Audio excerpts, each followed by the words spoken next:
ભરૂચ જિલ્લા કક્ષાના સ્વતંત્ર પર્વની ઝઘડિયા ખાતે ઉજવણી કરવામાં આવી હતી. રાજ્યના આરોગ્ય મંત્રી પ્રફુલ પાનસેરિયાના હસ્તે ધ્વજવંદન કરાયું હતું. ભરૂચ જિલ્લા કક્ષાના સ્વતંત્ર દિવસની ઉજવણી આ વર્ષે ઝઘડિયા ખાતે ભવ્ય રીતે કરવામાં આવી હતી. રાજ્યના આરોગ્ય મંત્રી પ્રફુલ પાનસેરિયાના હસ્તે રાષ્ટ્રધ્વજ ફરકાવી ધ્વજવંદન કરવામાં આવ્યું હતું. કાર્યક્રમમાં મોટી સંખ્યામાં લોકો ઉપસ્થિત રહ્યા હતા. ધ્વજવંદન બાદ આરોગ્ય મંત્રી પ્રફુલ પાનસેરિયાએ ખુલ્લી જીપમાં સવાર થઈ ઉપસ્થિત જનમેદનીનું અભિવાદન ઝીલ્યું હતું. ત્યારબાદ તેમણે પરેડનું નિરીક્ષણ કર્યું હતું. પોલીસ અને અન્ય ટુકડીઓ દ્વારા શિસ્તબદ્ધ પરેડ રજૂ કરવામાં આવી હતી. સ્વાતંત્ર્ય દિવસની ઉજવણી પ્રસંગે સ્વાતંત્ર્ય સેનાનીઓનું સન્માન કરવામાં આવ્યું હતું.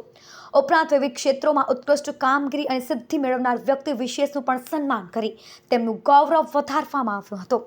આ પ્રસંગે સંબોધન કરતા આરોગ્ય મંત્રી પ્રફુલ પાનસેરિયાએ જણાવ્યું હતું કે આપણે પારિવારિક ભાવના રાખીશું તો દેશ આગળ વધશે. તેમણે દેશની પ્રગતિ અને ટેકનોલોજીના ક્ષેત્રે થઈ રહેલી સિદ્ધિઓને ઉલ્લેખ કરતા કહ્યું કે ભારત આજે ડિજિટલ ક્ષેત્રે તેમજ સેમિકન્ડક્ટર ચીપના ઉત્પાદન ક્ષેત્રે પણ દુનિયામાં આગળ વધી રહ્યો છે.